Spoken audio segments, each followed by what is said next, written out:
Bem, e a parte de ensino superior? Aí tu coordenou essa loucura aí. Eu já coordenei curso de pós-graduação.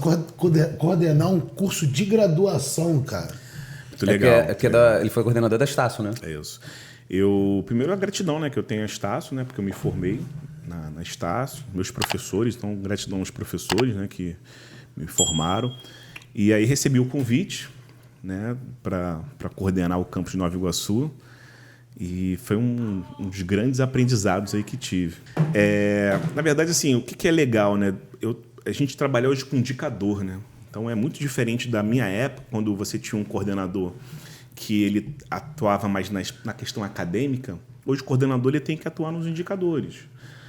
A gente tem aí uma relação de indicador, onde principalmente a tecnologia, você tem que saber mexer lá no Power BI. Então, por exemplo, o tempo todo eu olhava aqui, ó, celular, como é que está o processo, fazer a intervenção. Mas o mais importante que eu procurava fazer é conversar com o aluno olho no olho. Chamar o aluno, e aí, o que está acontecendo, o que está precisando, resolver o problema de imediato. E o que me ajudou muito a coordenação foi esse atendimento com o público. Porque no início, quando você é professor, você às vezes se coloca numa distância, sabe?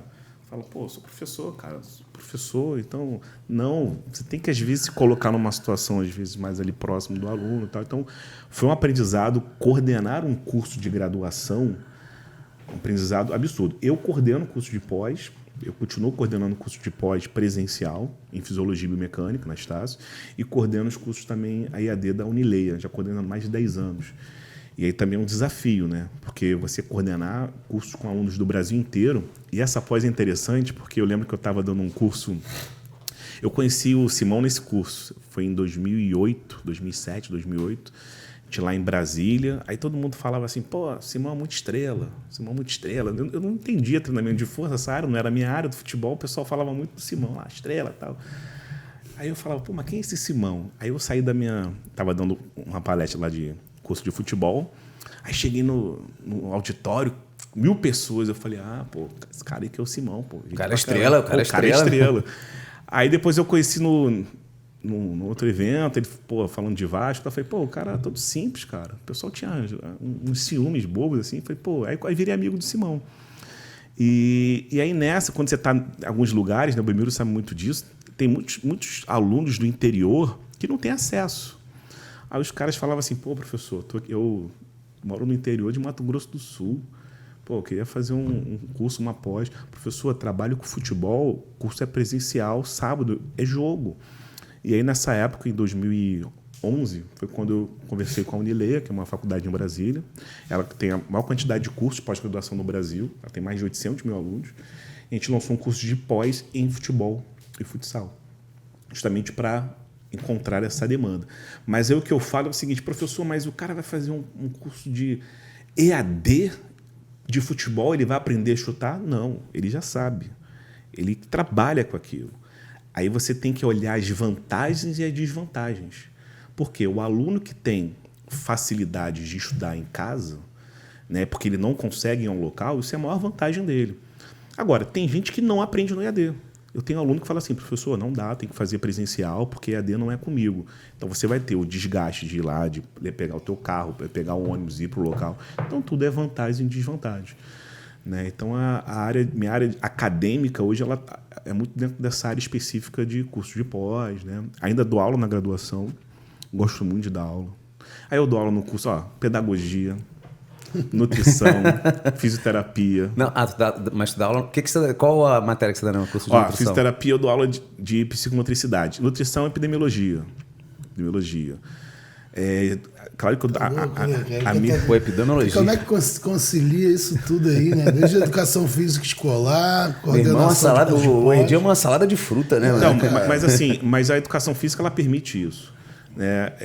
A educação física, principalmente a gente que fez a educação física plena, ela tinha muito disso. Né? Você fazia o concurso público, porque tinha muito concurso na época, então você terminava a educação física, fazia o concurso, tinha ali a sua matrícula na escola. E aí depois a gente parou de ver os concursos, né? Então a galera hoje escolhe licenciatura ou bacharelado. Você vai ver o curso de licenciatura, ninguém está se inscrevendo, cara. Eu pergunto para os meus alunos do 6º ano, o que vocês querem ser quando crescer? Ninguém fala professor. eu escuto TikTok, YouTube, tudo você imaginar. Ninguém fala, professor, ninguém. Ninguém quer dar aula. Cara, dar aula é difícil, cara. Dar aula é difícil, você dar aula em escola é difícil, aguentar pai não é fácil, né? É difícil. Né? Então, assim, a gente está numa situação que eu vejo que está um caos e a tendência é só piorar. Eu não vejo dessa forma, não, cara. Eu vejo que a gente está no momento agora meio que surfando uma crista, pelo menos na área. Na educação? Na educação, talvez não, né? Eu tô longe. Mas isso é preocupante, né? Na educação superior, assim, em termos de pós, dessa parte de especialização, eu acho que tanto a gente tem acesso à informação quanto tem preguiça de acessar essa informação. A gente falou disso quando o Simão veio aqui. Exato. O diferencial do Simão, ir para os Estados Unidos e trazer um livro que ninguém tinha. E traduzir esse livro, Exato. que era em inglês. O artigo nem se falava. O periódico era só impresso. Na minha época de doutorado, que eu comecei em 2008, a gente já conseguia os artigos pelo portal CAPES com delay de 6 meses. Então, quero o artigo, eu conseguia ele gratuitamente, eu tinha que pedir na biblioteca da faculdade. Depois de 2 anos, a gente passou a ter o acesso ao portal CAPES de casa e a facilidade de acessar a informação em tempo real era essa. Queria o artigo na íntegra mais rápido do que o portal CAPES, você mandava e-mail para o autor. Eu lembro. E aí, eu, na época de faculdade, desenhei neurônio. Você lembra dessa parte? E aí, hoje a galera entra no YouTube e vê o caminho do impulso nervoso em 3D, sabe? O artigo sai, nem publicaram o artigo, você já acessa no site. Pré-print. Não, agora é antes dele ser submetido. É o pré-print. Agora a galera tem o acesso ao artigo na íntegra antes do artigo ser avaliado por pares. Mas o Belmiro, então, assim, o ponto que eu vejo é a questão da base. Sim. O que eu percebo, por exemplo, eu tenho muito orgulho de ter estudado na Escola Nacional de Saúde Pública, na FRJ, estudei na UERJ também. Então, assim, a universidade pública, talvez se não fosse as universidades públicas, a gente não teria essa estrutura que a gente tem de pesquisa do país. Isso é fato. Até porque o professor, ele na universidade pública, ele consegue se dedicar à pesquisa.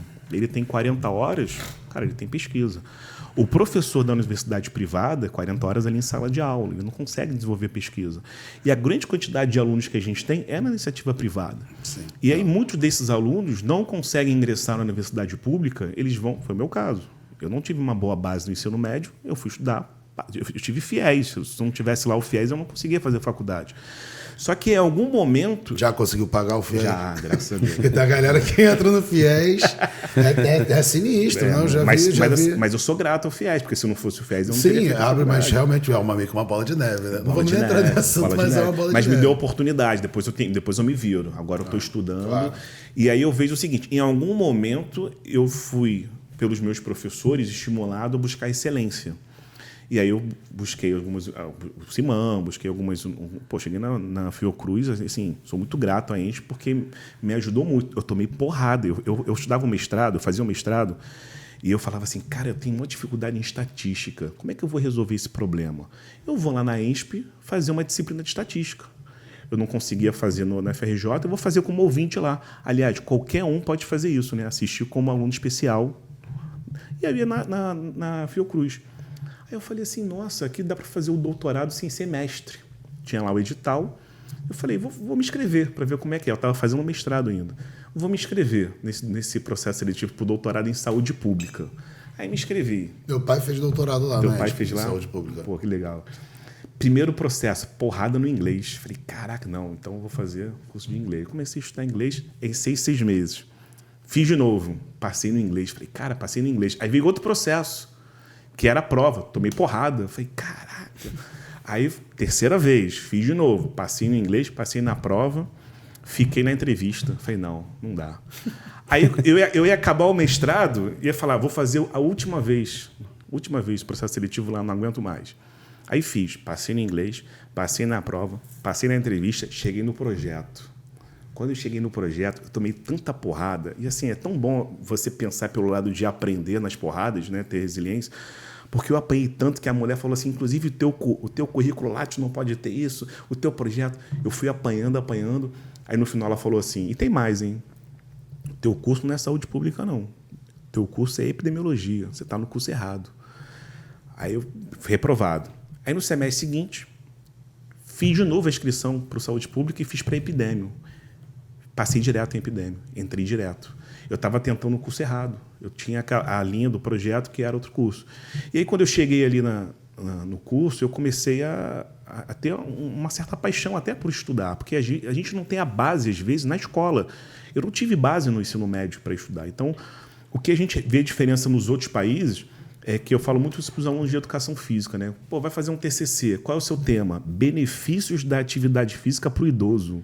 Será que tem benefício? Pô, claro, cara, a gente reproduz algo que a gente já sabe. Tu vai na Inglaterra, lá os alunos de educação física, né? Eles querem fazer algo inédito. Mas o que facilita? Facilita a base que eles têm, a comunicação. Eles vão olhar um artigo que saiu na The Lancet, eles vão olhar e vão conseguir ler como se a gente estivesse lendo aqui qualquer... Porque o inglês faz diferença para a gente, a parte estatística. Então, o que falta para a gente, o que eu vejo, é a base. E aí eu fui transformado por causa da base que eu tive na ENSP, por causa da FRJ, principalmente com o Simão. Pô, o Simão chegava, ele falava 3 coisas, faz assim, assim, assim, me dava uma base, eu instalava e falava, putz, é isso. Né? Então, à medida que a gente vai passando por algumas pessoas, né, alguns centros, a gente vai ganhando base. Mas a grande maioria vem sem base. A grande maioria não sabe escrever. A grande maioria não sabe falar. Eu passei por isso lá na Castelo Branco, né? Eu peguei introdução à metodologia científica. Para dar aula, Bel? Quando você dava aula? Dei aula lá, eu fiz o concurso lá. Na verdade, eu tenho carteira assinada até hoje como professor auxiliar e com licença sem vencimentos, que eu fui lá quando eu passei no concurso da FRJ como professor substituto. Mas dei uns 2 anos aula lá na Castelo Branco. E eu peguei uma vez um rapaz para apresentar o trabalho final, que ele era analfabeto funcional. Ele botava o slide e ele lia apontando para as letras das palavras, e ele não conseguia formar as palavras. Você... Entendeu? Isso na graduação? Na graduação. Tipo, assim... Tipo, era o TCC do cara. Era apresentar ali um trabalho de metodologia científica, alguma coisa assim. E tinha trabalhos em grupo antes, entendeu? Então era um trabalho final no qual ele ia apresentar sozinho, individual. E aí no final que a gente descobria que tinham pessoas que estavam completamente fora ali da... E não tem como, às vezes, reprovar um rapaz desse, sabe? É uma situação assim, é o único da família que conseguiu chegar numa graduação, tá ali, estão lutando para pagar a mensalidade. E você vê que a realidade ali é outra, sabe? Aí, cara, e aí tenta dar um toque, pô, cara, você tem que melhorar a sua leitura e tal, tenta ler. Gibi, sabe? Pô, tu gosta de Marvel? Foi a orientação que eu, sabe? Tem que exercitar, porque realmente, assim, tua leitura tá muito ruim. E você não pode frustrar, falar, pô, cara, tu é um analfabeto funcional. Não, tem que incentivar, pô, tem que dar o caminho, pô, só esculachar, pô. Inspirar. Assim, eu já passei muito por isso, né? E eu procuro ser muito honesto e franco com os meus alunos, né? E mostrar, porque eu já passei o que eles estão passando. E aí que alguns professores foram importantes para que tivesse essa mudança, né, de pensamento, né, de iniciativa. Mas isso é muito comum. E aí, quando a gente estava falando no assunto que eu vejo que a tendência é piorar, é porque hoje a gente tem uma geração TikToker que se baseia muito no conteúdo do charlatão. Então, assim, você fala, pô, a gente está aqui num podcast, né, falando sobre um conteúdo baseado em evidência, científico e tal. Pô, a galera que está assistindo já tinha que pegar, compartilhar, mandar para os grupos de educação física. Olha aqui, toda semana tem um podcast falando sobre coisa séria, educação física. Tem que promover o que é bom. Mas aí a gente vê o quê? A maioria das pessoas, às vezes pegando lá o charlatão que fala alguma coisa, o pessoal do Big Brother, não sei o que e tal. Então o pessoal consome muita coisa ruim. E por isso que eu acho que a tendência... inflama, a fruta da cirrose. Isso. Leite inflama, fruta da cirrose, aeróbio engorda. E aí, quando eu vejo, por exemplo, quando tem concurso, eu falo assim, cara, a galera que está vindo não consegue, às vezes, entrar nos concursos, não consegue empregabilidade, porque a galera não está vindo com uma boa base. A base, por exemplo, quando eu tomava porrada, aquilo me ajudava. Chegava lá na banca, lá, Belmiro ficou na minha banca. Pô, isso aqui... Eu assisti uma banca do Belmiro de qualificação. Cara, ele deu tanta porrada no cara lá, negócio de referência. Eu falei, não vou passar por isso não. E eu já assisti várias vezes. Tem que aprender a mexer nos Oteros. Eu era escola de Simão, né, cara? Então, assim, tinha que representar, não passava nada. Não, mas eu ficava, assim, o Belmiro era legal, assim, era até legal. Quem vinha rasgando também era o Tamata. Tamata vinha rasgando. Não, o Thiago é mau. Não, o Thiago, ele não tem piedade. Até hoje. Até hoje ele manda lá no Tamata. grupo. O galera é muito ruim, reprovei metade da turma. Reprova mesmo. Então, mas ele reprova, né? Ele reprova porque ele é bioestatística, não é? Ele é bioestatística e biomecânica e bioestatística, cara. E ele reprova mesmo. Mas eu vejo assim... Fica aí já avisado.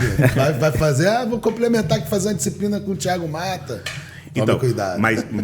Mas eu tenho que ser grato a isso, porque quando a gente é eu fui atleta, né? A gente apanha muito quando é atleta, treinador, xinga, brinca, não é na nossa época, né? Então você está acostumado com isso. Mas tem gente que não está acostumado com isso, que você chega numa banca e fala alguma coisa, a pessoa sai dali achando, quem ele pensa que é, tal. Não traz isso. Tem gente que odiava o Simão por causa disso, falava que ele era arrogante, que ele era, né, etc e tal, porque assistia ele numa banca. E banca é isso mesmo, pra galera ser sabatinada ali.